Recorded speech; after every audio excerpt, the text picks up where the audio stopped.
All right, good afternoon. It's a shame you weren't in the car with me this morning as I was driving down, because I nailed this presentation this morning on my own. Now, this is my first Tech Ed talk. I'm a little bit nervous, but please bear with me. I've been told I speak too fast, so if everybody's doing this, please tell me to calm down, take a breath, and we'll get through it. So this is me on this side. I'm Dean Robertson. I'm the technical director for a company called Mexia. We are predominantly known for our BizTalk skills, but we like to go to market saying we're the enterprise integration specialists. So we obviously use the Microsoft application platform stack. Mexia is we're a gold partner in the application integration competency, and we're servicing clients from small education departments all the way up to federal government in the BizTalk on-premise integration technology stack. So the idea of the cloud coming now is a concern to us because we want to understand what this means for our business and for our investment in our skill set. But our clients are also concerned. They're investing tens, if not hundreds of thousands of dollars in their integration on-premise integration platforms. And what does the cloud mean for them? So the takeaway for today will be, don't throw it away. Invest in it, continue to invest in it, because it will take years. And all the cloud is doing is adding another dimension to your integration business problem, which is essentially what we should be keeping focused on. Integration solves a business problem. It's not a technology just to be played with for the sake of it. The man here is BizTalk Bill. I want that too. Is anybody here using BizTalk Server on-prem already? 1, 2. So would it be fair to say that we could spend a bit of time talking about BizTalk as a product and then talk about cloud integration? That'd be an interesting topic for people? Great. This is the man to talk about. Bill works for Mexia. He's a principal consultant. We're very lucky to have him. You don't realise how famous this man is until you walk through places like Tech Ed and everyone goes, "Hey Bill, hey Bill." He's very well known. All right. Excuse me. We made a mistake with the title of today's talk. We probably should have put BizTalk in the title, but I thought crossing the Rubicon was more of an apt approach, but it meant that people who know BizTalk didn't know that this was a BizTalk session. Anyway, lesson learned. In 49 BC, a young general called Julius Caesar was summoned to Rome to face the Senate. He was a naughty boy, but he knew that he'd be facing certain death if he went on his own. Now, it was considered impolite to take your army when going to court, especially when you had to cross. Is there a laser on this? He was the general of the northern part of Italy up here, well, what we now know as northern Italy, but it used to be called Gaul. He was the general of this area, and there's a little river here called the Rubicon, and he was summoned to go all the way down to Rome. And he knew that if he took his army through other generals' territory, it'd be considered impolite and he'd probably start a war.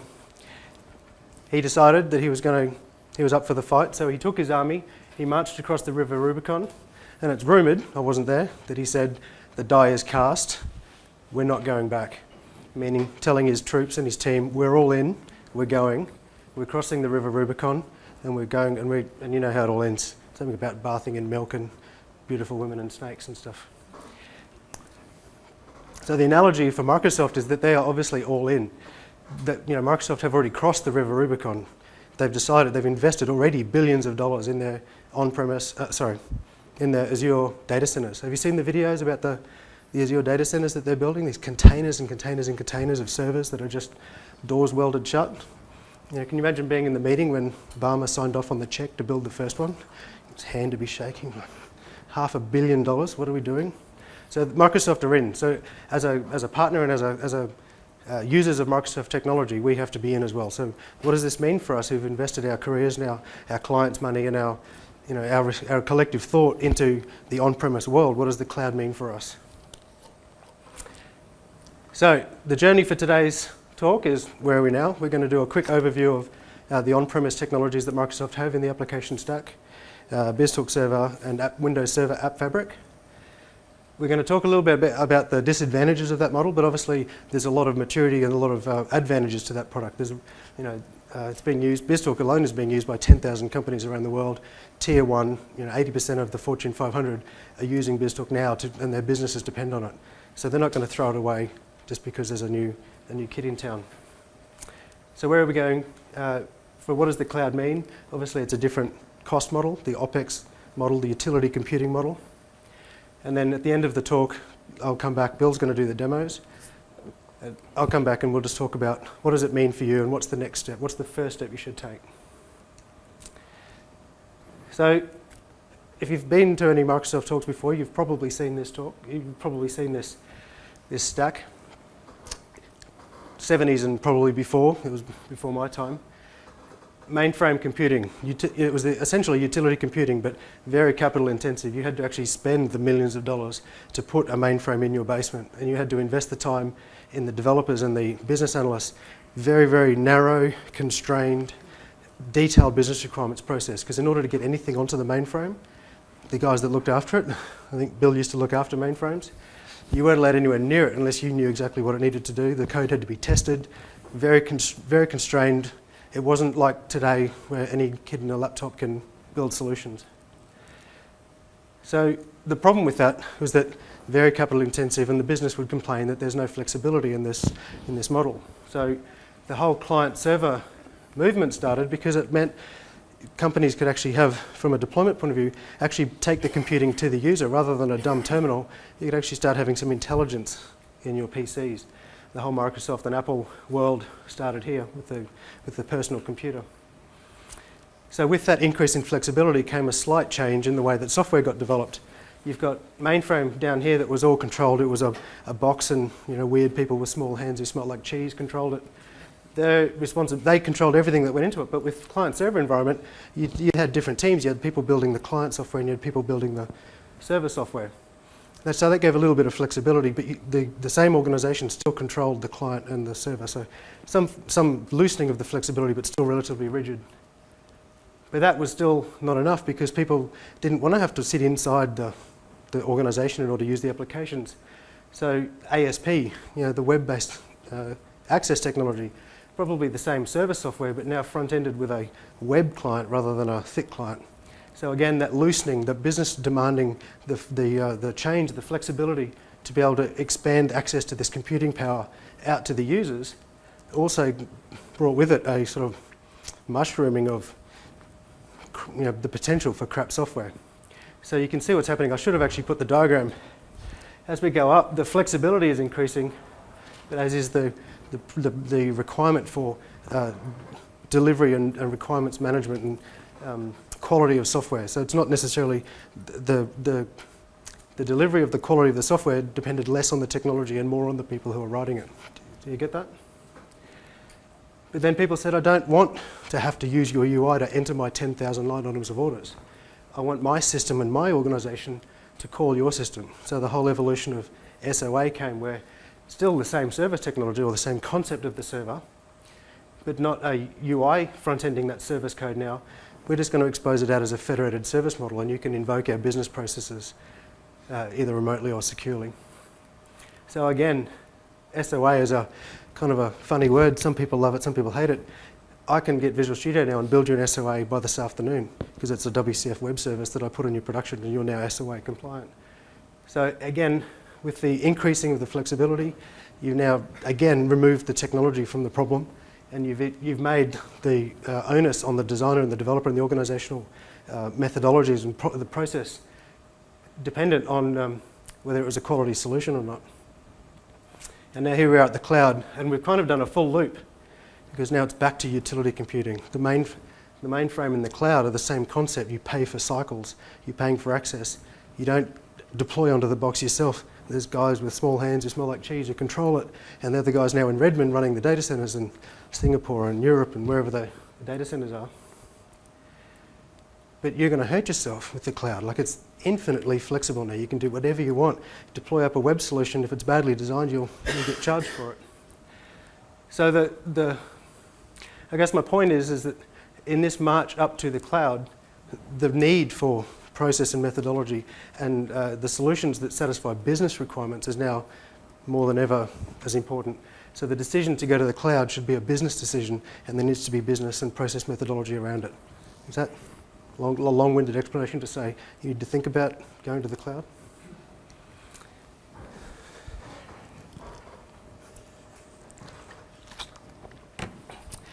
So has everyone seen this? This is Microsoft's vision. This was probably, I mean, every vendor's got a block diagram. At the bottom, we've got the infrastructure stack, you know, where the rubber hits the road or the bytes hit the tin. Microsoft have products on-premise and the vision for future cloud products to manage the infrastructure. So obviously, Hyper-V is the Hyper-V and all, you know, SCOM and all the deployment capabilities for PC management. It was all down at this level. Data management and databases, you know, reporting, transaction processing. You know, once you're off that level of infrastructure, how do we manage our data, and what's the Microsoft products that will fit in this category, both on-premise and in the cloud? The middle tier, obviously controlling and constraining the business process and leveraging that data and infrastructure levels, you know, and surfacing out, you know, abstractions of your business up to your clients. So your clients just have to, you know, consume an endpoint and magic will happen and they don't have to worry about it. And then obviously the application layers and the three-screen vision. So that's the vision for Microsoft. They want to have solid Gartner top quadrant solutions for every single cell in that matrix. And they've done it on-premise. This is, you know, 10, 15, 20 years of Microsoft's best and brightest building reliable, stable, tested, proven products that have been out in the market for equivalently long. And we found, you know, the very fact that TechEd's so popular means that there's, you know, somebody here in this room is probably a specialist in every single one of these things. We specialise, we at Mexia and Bill and I personally, focus just on that middle layer. And that, I think you'll agree, except for the App Fabric, which has only been out for a couple of releases, BizTalk Server and .NET are fantastically stable, well-used, well-understood technologies and products. And they're here and they're queer and they're solving problems today. And there's a tremendous amount of value embedded in that. It's not just the last version of the product, it's the products and the repeated learnings that have gone on for every release of the product. So today Bill's going to give a demo and talk you through the features of App Fabric Server. Does everyone know what App Fabric Server is? Is it confusing that App Fabric Server and Azure App Fabric is the same name? So I guess the vision is that the Windows Server App Fabric is an application container where you can deploy your services and your workflow. And it's meant to be the place where it's a managed environment for your .NET code to run. It's an infrastructure management environment, a deployment environment. And the vision will be that Windows Server App Fabric and Windows Azure App Fabric will hopefully eventually be merged into one sort of beautiful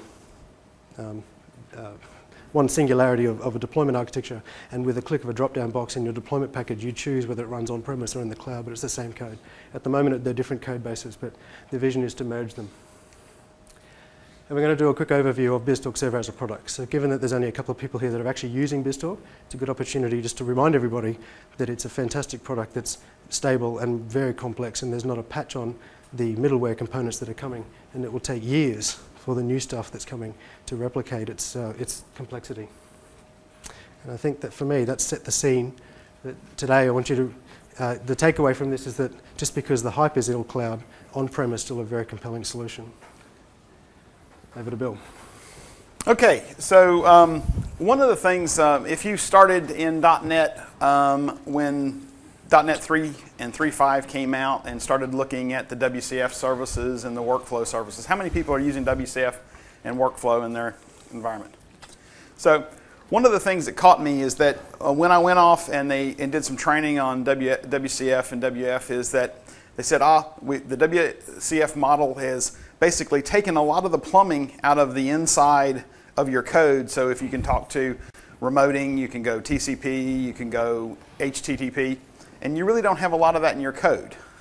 But then in the next statement they said, but if you want to host it outside of IIS, you need to write your own Windows service. And I was going, I'm not sure whether my developers are better at the plumbing inside of the code or writing Windows services. So one of the things that's come out of that is the Windows Server App Fabric.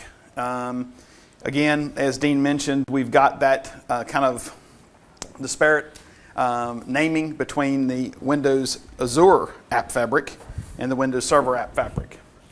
The only common point at the moment with the two is the caching service.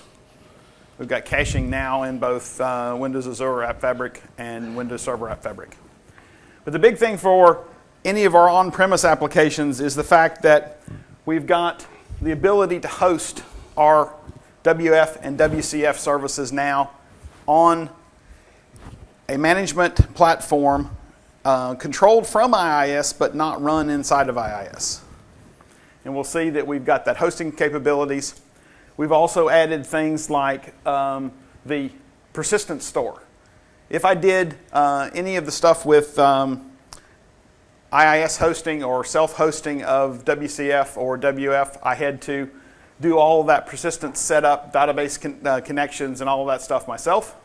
Now I can set up Windows Server App Fabric, set up the persistence, set up the monitoring and the caching, and then deploy my applications into those, and I don't have to go through that for every time I want to do something. So it gives me a stable platform to do that. It builds on top of all the tools we know, our Windows Server, IIS, the .NET 4 framework, all of those pieces, and gives us a set of management tools. So that's what we'll have a look at in a minute. So if we kind of break that down a little bit, what we've got now is our process that we're going to run our WF or WCF in. We've got an IIS manager to manage it, to start, stop, things like that. We have an application database that we may be accessing, but then we also have our persistence store and our monitoring database so that we can basically have a central point for all of our services to persist into and to where we can go look at the tracking information and things like that. And then our clients come in just like they would normally. Not really, it's not relevant where we are hosting it typically for our clients. So some of the other stuff that they've added as part of it is basically that startup performance. How many people have had to build pieces for their WCF services or ASP.NET websites that warm them up after they've deployed a new version of it? You have to go do some warm up. Otherwise, the first person that hits the service, about half the time will time out. The rest of the time, it's a really slow experience. So that's some of the stuff they've added in the Windows Server App Fabric, the ability to auto-start those components so that I don't have to worry about that every time. Also the reliability. So basically, if I've got multiple servers that I've got configured in Windows Server App Fabric, I've got some failover capabilities and some reliability there. Bit of scale out also too, so I can share that persistence database. And when a service goes down, or a server goes down, comes back up, it can do that persistence out of the database. So some of the things from a BizTalk person who's been doing BizTalk now for over 10 years, this is all the stuff that I was expecting because it's what a lot of BizTalk provides us. So again, we've got the scalability. We've got ability to handle the persistence and all those things in Windows Server App Fabric. So let's go have a little bit of a look at App Fabric. While Bill's getting his demo ready, if you want a live tweet, it's hash cos310 is the session today. And please be kind. Okay, there we go. So what I want to do is I've got the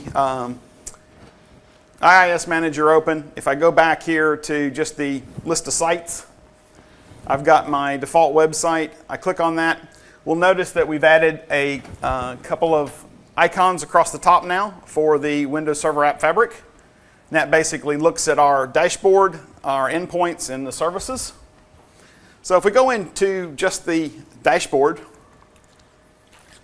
what we'll see is that it's gathering up information about all the different services that are on our machine.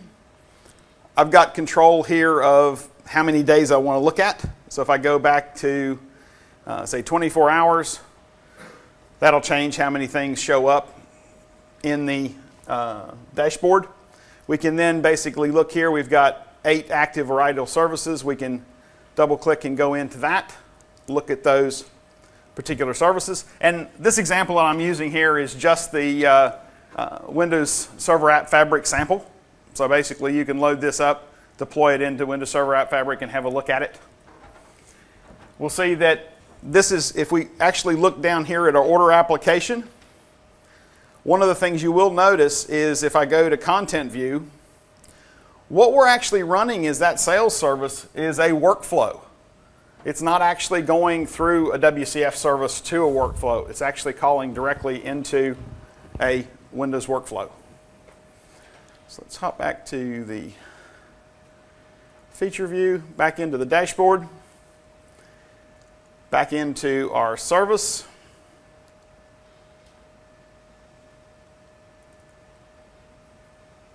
And then if I pick out one of those services, I can basically go here and view the tracked events. And we can go down through there and see all the different workflow activity names that it ran. And if I go down here far enough, I'll find a new one. Let's towards the, yeah, that's good. So there's all of that. I pick one of those.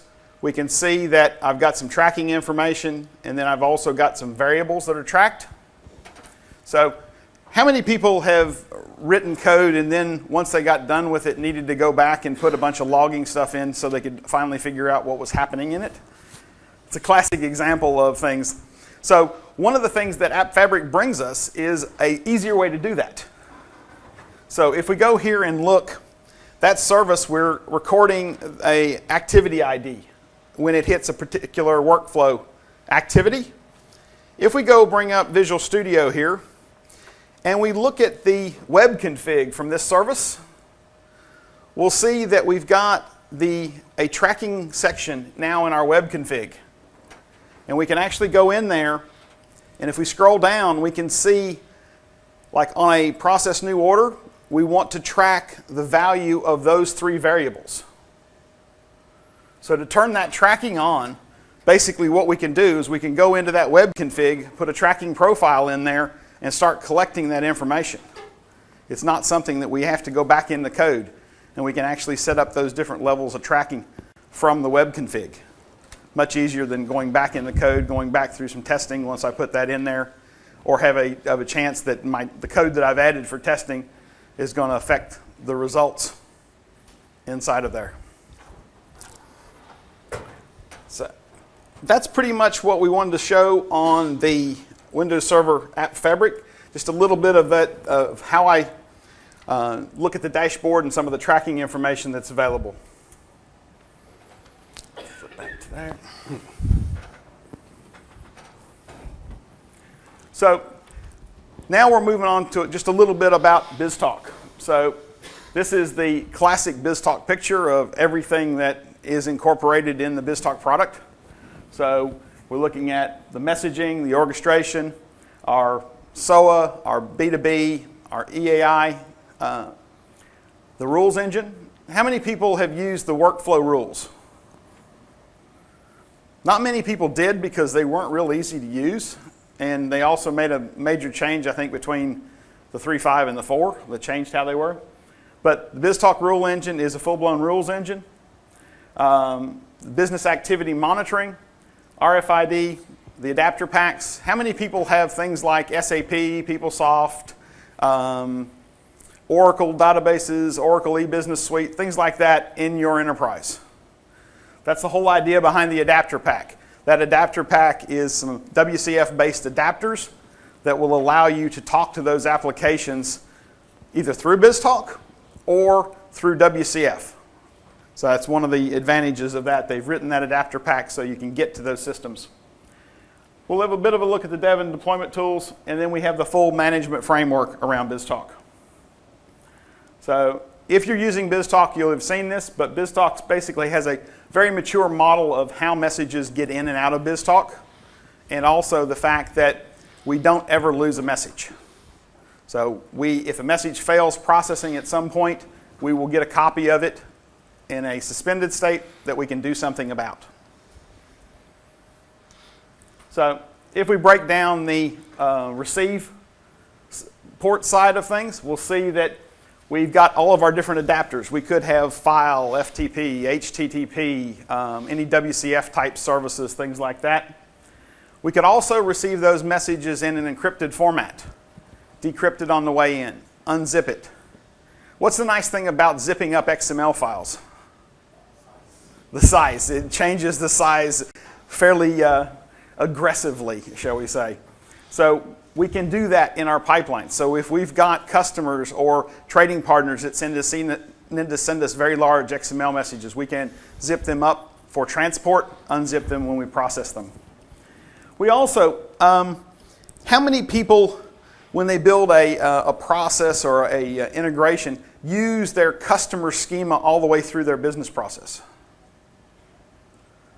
Typically we don't, because we don't have control of it. If they change it, we then have to change all of our business processes. One of the big advantages of BizTalk, on the way in, we can apply some mapping that we can map from the customer's format to our format. Then the message gets persisted on the message box, and it will get persisted on there no matter whether it failed or it worked. And we'll have a suspended message if it failed, a message waiting to process if it worked. Inside of our message, we have a lot of things. If I pick up a file off the file system with a .NET file watcher, what information do I have about that file typically? I might have a little bit of information if I do a file info on that file when I'm picking it up. But one thing BizTalk does is it keeps lots of contextual information about the messages, where they came from, how they were picked up, when they were created, things like that. Also, if I've got a POP3 adapter, so I'm receiving messages off a email box, I got things like the to and the from, things like that. All of that context information is there. We can also handle, we can also handle, how many did they go there? We can also handle multi-part messages. How many people use multi-part messages every day? Anybody sending email? So every time you put an attachment on an email, it's a multi-part message. It's one of the things BizTalk can handle. And we've got code, very simple code that we can write in BizTalk if we need to either create or consume those multiple parts. Our orchestration engine in BizTalk is what we use to put our business logic. And for me, the best analogy for the orchestration engine is programming in a flowchart. Because when we all did all of our programming courses, if we did programming courses, we would have done a flowchart.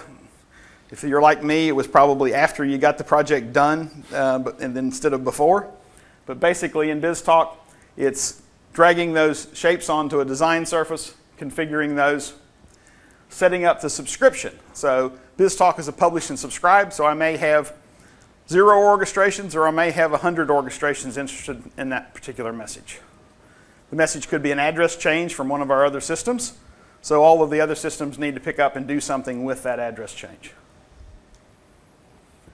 Looking at the send side of things, looks very familiar to our receive side. We've got the message box. This time we're pulling the message off of the message box and we're taking it out. We also have the ability now to apply another map on the way out. So if we've turned it into our internal format, we may want to turn it into our customer's format on the way out. We have that same capability this time on our send pipeline. Instead of decrypting the message or unzipping the message, we have the ability to zip it up or encrypt it on the way out. And then we've got our send adapters, so we could be sending it to Oracle, Oracle E-Business Suite. We could send it to SQL, any of those adapters, FTP, file, MSMQ, MQ series, a whole list of adapters. So once we've done that, if we think about the stuff that we saw in the tracking for the app fabric, we had pieces in there. BizTalk has taken that tracking to one level further. They've taken it to the point where we can actually talk to our business. The business can say, we need to track the customer, the state, all the items on the order, the size of the order, what time of day the order came in, how long it took to process the order. And we want to expose that to our business users. So we have the business activity monitoring tool that will allow us, through configuration, to capture that information and deliver it through either a portal that BizTalk supplies, or how many people use reporting services? So basically we can deliver that same information because it's stored in a SQL database. We can deliver that same information across a reporting service report. So we're going to go have a quick look at something like this. So what we've got is, I'll go into Visual Studio real quick and just give you an idea. Switch the screen, right? That was your job. Oh, was it? Sorry, I didn't get the memo. So I've reduced the size of this because I really just want to get the flavor of what's happening in this, not exactly what's happening. So basically, we've got a message coming in.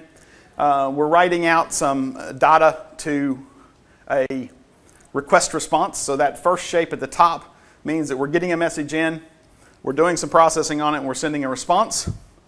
Then we're continuing on making some decisions about approval before we actually put some data in a SharePoint document library and also archive the original message in a SharePoint document library.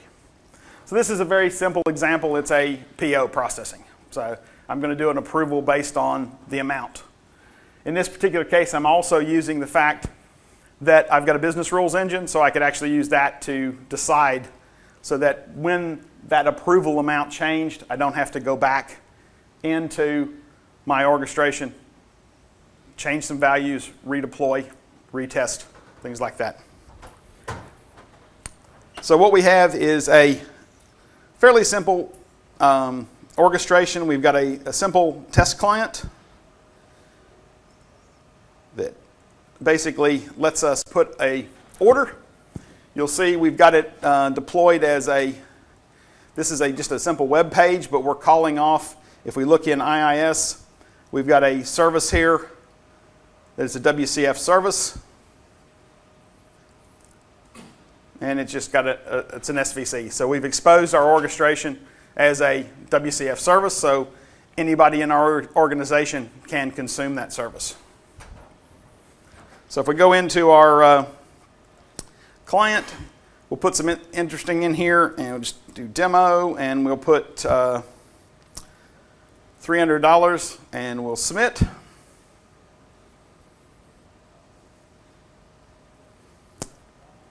And once everything fires up, we should get a response directly back, whether it's been approved or denied. And we did. We got it. It was submitted, and the request was approved. Just want to go back to the orchestration and just quickly point that out. What's that? Just go back to the orchestration, and I'll use my little laser pointer here. So what Bill said is you publish the orchestration as a WCF receive location. It's indistinguishable to the client that it's a BizTalk service behind the scenes. That's one point. The second is that it actually came in through that port. It was received in. Bill called off to a rules engine, which said for $300, is that above or below the approval threshold? The value of the response, the approval status, was set to approved. And the message was, this is a construct shape. The response message was constructed and then sent back out on the same port. Now, because those two are in the same receive shape, that's a request response stateless call. So that what executed there was that the message came in through there, and then once the client got its receipt, the rest of the orchestration continued to process. So the beauty of BizTalk over other WCF services is that services, unless you actually programmatically execute them asynchronously, BizTalk will do that for you. That's the point I wanted to make. So one of the things we're going to look at now is the business activity monitoring side of things. So if we go in here, we've got a report exposed through SQL reporting services in SharePoint. And we can see that at 2:16, coming from customer demo, there was a PO for $300 that was approved. So if I go back to the client real quick and just drop another one in and make it for $30,000, the client gets a rejection back. Go back into the report, do another refresh, and we've got that rejection in there. So we're pretty much instantly getting that information in our business activity reporting that our business users can be able to see and have a look at. Again, if we had more information about the customer in there and using the BAM portal or a more customized report, we could be able to use this to find out where an order for our customer's at. So you'll notice we've also got a received, a response, and an uploaded column. That's actually when those events happened in the orchestration. So if between our response and our upload, there's a bit of work that needs to be done, we could see that that time difference was a bit more. So we could see that, okay, it's been through the first step. And you'll notice that we never get to invoiced on the rejected one because the PO's been rejected, it never gets to an invoice. And this is just touching the surface of what BAM can do. You can get proper performance point analytics. Yeah. One of the other things we've done is we've got just a SharePoint document library where all of our purchase orders, so we've got one at 216 and 218, so we're just saving off the XML document that was submitted as for the purchase order. And then we've got the invoices that are created. We're also saving those off in a SharePoint document library. We could apply any kind of SharePoint workflow to those particular documents. So that's pretty much the on-premise demo. Let's switch back to the slides. All right, back to me. So we just wanted to do that quick lap of on-premise technology to demonstrate how robust the tooling is and the product is. I mean, everything that we showed you then, the demos we built in less than an hour or 2 hours. We've obviously done some tweaking and testing and testing and testing, but it's really easy. And changing? And yeah. I wanted to make a change this morning and he overruled me. The purpose of the demos was just to say on-premise integration technologies are here and they're still solving business problems. So the rest of the talk now will be showing how we're going to be reusing those assets from the cloud so that you walk away with a sense of confidence that your investment in on-premise integration is actually still money well spent. So the summary of the on-premise approach, the pros are that the products are well understood. I mean, everybody here in the room has, most people here at TechEd have written some .NET code, are interested in technology, understand how to use Visual Studio. You don't scare anybody if you say, I'm a specialist in WCF services. You go to any recruitment agent and say, I need a .NET or WCF developer, and you'll be inundated with well-priced technology resources. And there's lots and lots of blog and technical reference implementations, so it's not like we're using the on-premise technology as cutting edge. It's well established. But the problem is, and this is the value proposition of the cloud, one of the value propositions of the cloud, is that particularly with BizTalk, it can require high upfront capital expenditure, because like all on-premise products, you have to buy the license. And BizTalk runs on SQL Server, so a highly available multi-headed BizTalk instance that does automatic scale out requires multiple BizTalk servers, and then you've got redundant infrastructure in your data recovery environment, which is not being used. So although there's some licensing issues around servers that are turned off, and we can talk to you about that, if you're a bank or if you're a big organization doing hundreds of thousands of messages per day and it cannot fail, your upfront CapEx expense can be a little bit high. But again, depending on your risk profile and your actual requirements, the money might be a drop in the bucket. But it's definitely sometimes a reason why people choose not to use the products because of the licensing. It also requires infrastructure expertise. Now, Azure is a platform as a service, so you can do a deployment from a wizard and not actually understand how to do load balance configuration, Active Directory configuration, all the services, infrastructure, having to talk to the guy who runs the SAN about requesting, synchronous. What did we need the other week? Atomic synchronous writes between SANs across data centers. I mean, you can spend weeks arguing with the infrastructure guys about what you need in order to solve a business problem. So your business problem feels like it doesn't get solved for weeks or sometimes months after you've started the project, because you actually have to spend time working on the infrastructure first. It requires infrastructure redundancy if your business processes are fluctuating. You might have an end-of-year tax processing obligation. For the rest of the year, your CPU sits at 2%, but for the month before the financial year finishes, everything explodes. Your entire infrastructure has to be able to cater for that peak event. So you require redundancy in your infrastructure just to cater for that peak load. And it's not elastic dynamically, which is kind of the same point. So, where are we going?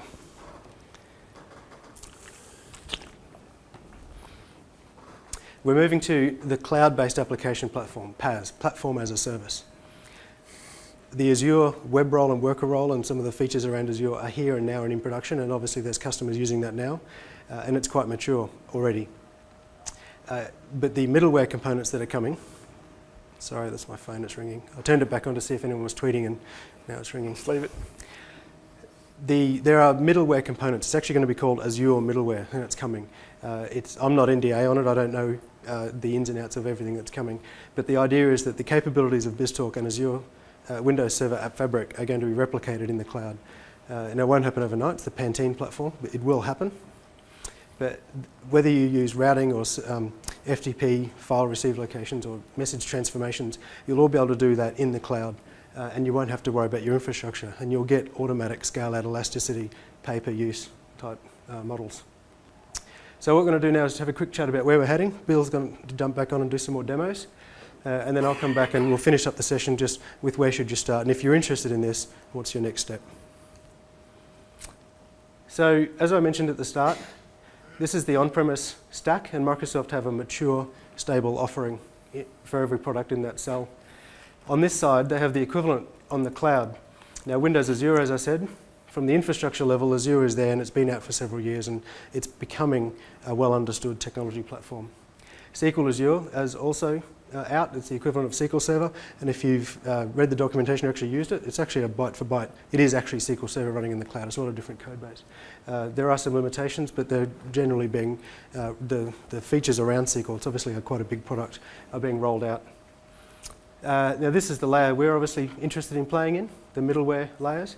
The Windows Azure platform, the only thing in production at the moment is the relay services, which is what we're going to demo today, and caching, and access control services for security. And obviously it's the same .NET framework. But this box is going to receive a lot of investment over the next few years, and eventually they'll get to the on-premise capability for BizTalk and App Fabric Server. But this is the area where I think a Lego approach, where some on-prem and some web-based Azure solutions in a hybrid model is going to make the most sense over the next few years. Oh, I just talked about it then. So the goal is platform equivalence, and from the middleware point of view, Windows Server, App Fabric, BizTalk, and the Azure platform, the App Fabric, Windows Azure App Fabric, as I understand it, that will become one big happy family, and it will be irrelevant to you where the code gets deployed. It will be a configuration option about where your applications run. So, Phil is going to talk about it. So, how many people have either attended a session here or looked into the service bus that's part of the Windows Azure App Fabric? So have you actually deployed things in it? So basically what they've done is they've built, for lack of a better term, a relay service for us. So basically what we've got is we create a endpoint from our BizTalk server or our App Fabric WCF service in the App Fabric service bus. And then our clients, instead of having to come through our firewall, they make a connection out into the Azure App Fabric service bus. Through authentication services and things like that, we can ensure we get the right people connected to our service. Then basically they'll send a message up. The message gets sent down to our BizTalk server. BizTalk server or the App Fabric does the processing, sends the response message back, and that gets sent down to the client. So basically what we've done, if we're in an organization and we have lots of fun getting holes put in the firewall so that we can get inbound traffic and things like that, this is one of the ways that we can solve that. We can put that in the App Fabric service bus and basically have our on-premise resources be able to be consumed either from other services that might be running in Azure. So we may have a website that's running in Azure that needs to send stuff to the on-premise. Or we might have customers that need to send us data, trading partner type information and stuff. We can have that come through the service bus and down into our enterprise, and we can then send them also a response back out that same way. So all of that goes through the App Fabric service bus. So for BizTalk with Feature Pack, they did a Feature Pack for BizTalk Server 2010 that added the BizTalk Server App Fabric Connect. And what that did is it set on top of the Azure App Fabric SDK and basically added capabilities to BizTalk to allow BizTalk to then be able to publish its endpoints in the cloud. We could already do, as soon as we put the App Fabric SDK onto our Windows server, we could use it from our WCF services, because basically it added a set of bindings. So what they did with BizTalk is they produced a tool that made it a lot easier to do this same thing in BizTalk. So let's go have a look how we do that. So, I'm going to switch this. nope, Wrong one. This one. So what we've got here is we've got that same orchestration. And what we did to publish it as a WCF service originally, we're going to do the same thing. We're just going to check a few different boxes. So we're going to go in here and we're going to run the BizTalk WCF service publishing wizard. And basically that comes up. It asks us, what do we want to do? We want to publish as a basic HTTP. We want to enable on-premise metadata. So we want our developers inside of our organization to discover our service. We could also have it create a receive location in our BizTalk. I'm going to leave that alone. We're going to go next. And basically, this is one of the new pieces they've added. Do I want to add a service bus endpoint for this service? So I'm going to go ahead and check that. And basically, it's then asking me the standard question of whether I want to publish an orchestration as a web service or a schema. We're going to publish our orchestration. We then browse off to the location of our orchestration. And what it does from that, it actually opens up the orchestration and finds out the message types coming in and out. And then finds the ports. So there's our receive PO port. It then asks me for a target namespace. And basically, I'm going to use TechEd Australia 2011 PO. Then I also want a location. And let me just make sure I got the right location.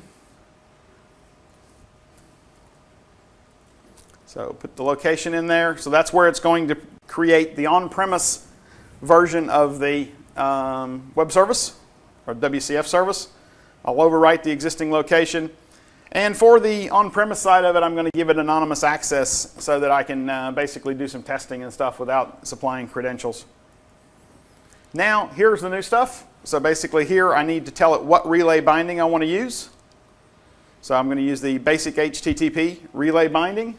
I'm going to use HTTP, just so that I don't have any issues with certificates and things like that at the moment. Then I have to tell it the Azure Service Bus name that I've got. So in my case, it's Bill Mexia. And if I'll just hop real quick over to this, and this is basically the Azure Management Portal. And basically I've got Service Bus, and I've got my Mexia connection, and then that's my Service Bus namespace that I'm specifying there. And then I can enable the endpoint for discovery via the Atom feed on Azure, and then also enable metadata exchange in the cloud. So if I need to point my external customers to that site, I can do that. A little bit trick with this. I will go to the end of this, and we had a little trouble at first with this, is that normally the service name ends in .svc. For the Azure metadata one, it ends in svc_mex. And it insists on making it HTTPS also. Just one thing to be aware of. Then we're going to go next. Now what I've got to do is I've got to give it some information so that when I publish something into my namespace on the Azure Service Bus, they know it's me.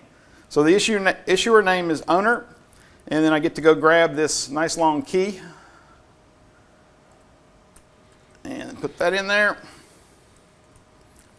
And then I can also decide if I want to use some client authentication.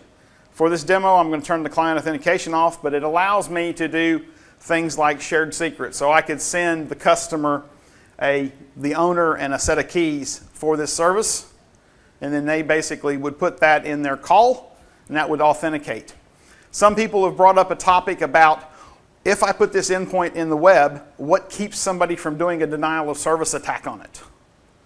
That whole idea behind putting that, going ahead and securing that, using either a shared key, or we can use some of the other components of the access control services. We could federate our own domain up there and have credentials that they need to supply to use that service, and that would prevent that denial of service. So we'll go next. This basically tells us what it's going to do. And it's basically off creating that WCF service.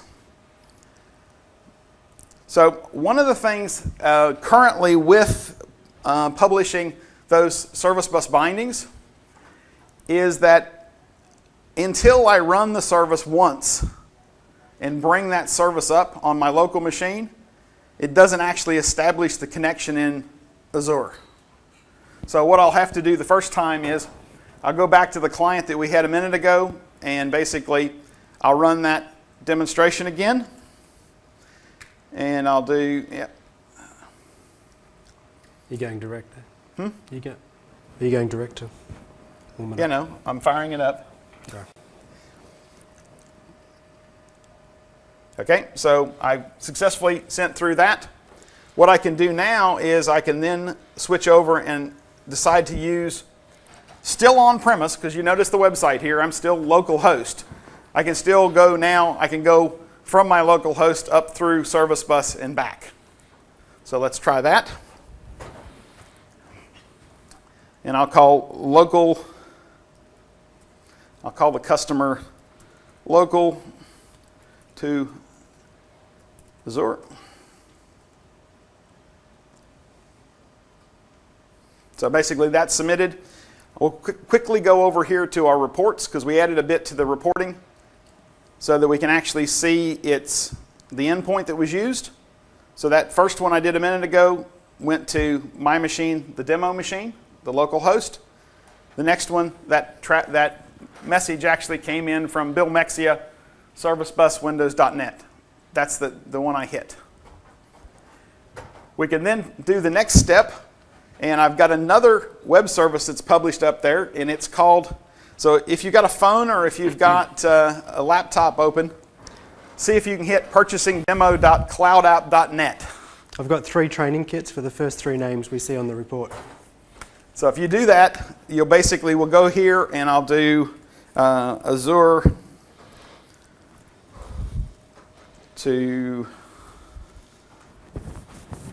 BizTalk and give it an amount. And that's basically, I can't use the direct because this site's actually hosted in Azure, so it has no connection to it. Yes? Purchase demos, hold on. Purchasingdemo.cloudapp.net. I set up a bit.ly address for it, but I didn't bring it with me. I'm sorry. So what we can do now is we can go back here to our reporting services, hit refresh. Alice. So, Alice. Bob and Alice so far. You gave me these. So we've got a couple people that have hit that service. Who's Bob and Alice? Quick. I'll give them to you afterwards. So basically, what we've done is we've basically taken something that we have on premise, we've published it to the service bus, and people are able to hit it from outside. So if people have issues with infrastructure, publishing externally facing things out of their infrastructure, an ideal way to do that. So I think it's switch back to the slides.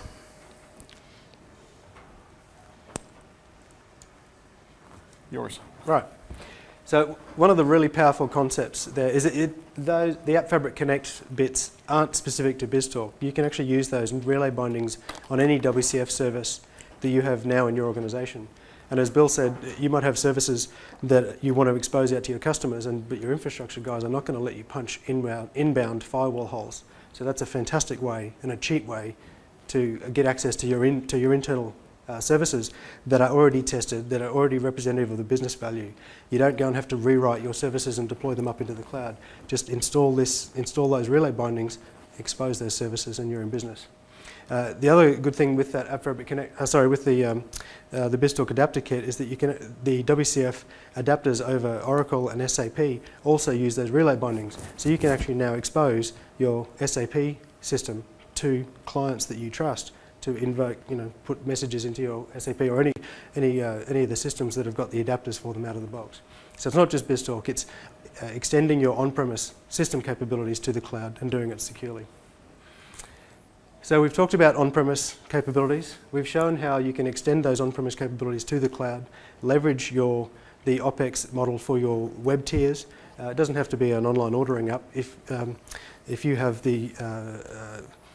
that seasonal demand that I was talking about, and you don't necessarily want to have your on-premise infrastructure able to handle all of those loads in real time, you can have the cloud and use the cloud storage to capture that information, and then just having BizTalk DQ that information from the cloud, and scaling down your BizTalk infrastructure to being just a worker process that runs at 90% utilization, and getting maximum efficiency out of your on-premise CapEx licensing that you've had to incur, and using your OpEx model for the cloud for your elastic processing requirements. So it's that hybrid model, and we're going to talk about that. This is the the Azure Customer Advisory Team, the CAT team out of Redmond. These guys published only a couple of weeks ago the reference architecture for hybrid integration. So this is a working example. You can download the code. I didn't bother bringing it today for working because there's just far too many moving parts. But essentially what they've done is, on this side of the screen is a BizTalk server solution that has its on-premise capabilities with all of its out-of-the-box adapters, XML, EDI documents, flat files, representative. You might have emails coming in, zipped files. Using the best bits of BizTalk for doing the things that can't be done in the cloud yet. BizTalk pushes them up onto, debatches the messages and pushes them up onto Azure to be processed via the service bus. So it's really a hybrid model and a best of both worlds. So in more detail, that's essentially what I just said. Sorry, I slipped ahead. There are bits with BizTalk that aren't being replicated with the Azure middleware services that are coming. Business activity management is coming in the new stuff, but it's not available yet. So if you wanted to do a hybrid integration platform, but you wanted to access that power of BAM, now remember the report we're showing you was 5% of BAM's capability. You can have a really rich reporting solution hosted in SharePoint and Performance Point services, reporting off your cubes that are built for you by BAM, and all of your Azure-based processing calling back into your BAM APIs via the Azure Service Bus. You can host all your business rules and your tracking and event data collection all on site, all being managed via the Service Bus. So that the things that you don't want to have tracking data on-prem and some tracking data in Azure, and then having to try and build a reporting solution and munge those data sets. You can ensure that you've actually got the best of breed application doing the right role. And in Azure, they're using the Azure for what it should be, the elastic processing loads. Large files, imagine this is an insurance company with hundreds of thousands of files coming in overnight via flat file. BizTalk's taking that file, chunking them up, pushing them up to the service bus, and then based on the elastic processing requirements of how big those files get on a nightly basis, debatching them using SQL Azure and worker roles, and processing information, putting them on queues, sharding the data out, putting them into a data warehouse. One night it might be 10,000 rows, but at a certain time of the year it might be 10,000 or millions of rows on a nightly or weekly basis. So you're really using that elastic compute capability, and meaning that your on-prem capabilities are sitting there just chugging along, doing its thing at 90% utilization. So, has anyone read Crossing the Chasm by Geoffrey Moore? It's a great book. If you're running your own business and you're actually trying to sell technology solutions to business, brilliant explanation of why some ventures fail and some ventures succeed. This is a diagram off Wikipedia, because we got told when doing tech ed presentations not to use any images that are potentially copyright. So that's obviously in the open commons. The stages of all technology go through these phases. Now, hopefully you've seen this before. The innovators phase is when the guys, the really, really early adopters, and this would have been Azure 2 years ago, the guys who got the bits downloaded were prepared to tolerate some of the bugs. The innovators, the forgiving of the features, the guys that are playing with this stuff are the guys that want to work with the product teams and validate the technology. They're excited by it. They see the vision. They want to be involved. These are generally the MVPs of in the community. Then you get the early adopters. These are generally the people that see the commercial appeal. They're not just the geeks that want to play with it. These are the early adopters, the businesses that see that it's a game-changing technology. Businesses like Green Button, who have taken the whole 3D rendering, and you can actually render a massive three-dimensional model that used to take days or hours in seconds now by scaling out as many Azure services for that that parallel processing. The early adopters are the businesses that use the new platform, the new technology, to differentiate themselves in the market. But there's a few requirements. You've got to be a visionary. You've got to be a small enough company that you don't have to argue with the bean counters and say this is what we want to depend our business on. So it's not going to be the category of the market that Microsoft go and buy a big boat with, as if they need any more. So innovators and early adopters, these aren't the people that are going to define the success of the platform. Azure as a product and as a market opportunity is only going to be, it's already a success, don't get me wrong, but when it becomes the default option is when Azure will become, it will become the reason. It's why aren't you using Azure rather than why are you using Azure? The early majority are pragmatists. Now these aren't my definitions, these are definitions from the Crossing the Chasm book. They're focused on business value. They don't care. The CIO couldn't care less.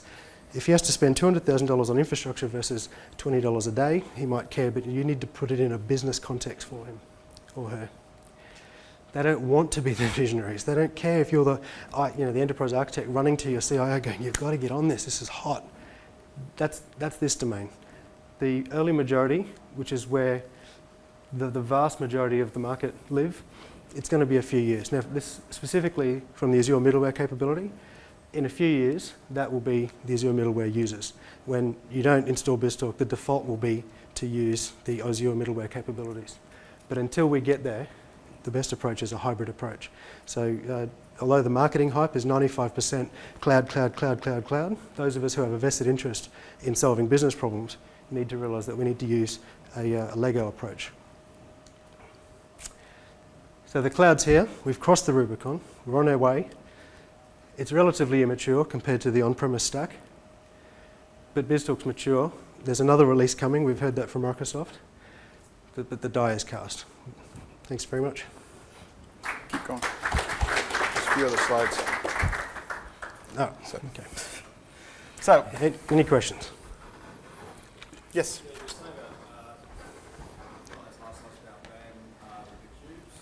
Yep. No, it does it all for you. It does it all for you. So some of it depends on the version of SQL you've got. If you have standard edition of SQL in front of it, you'll have to do scheduled aggregations. If you have enterprise edition, you can set up the real-time aggregation. So your users could be hitting those cubes and watching that data come in all through the days. Also, don't forget to fill out your evaluations. They're giving away 10 touch mouse per day. So fill in your evaluations. And what else?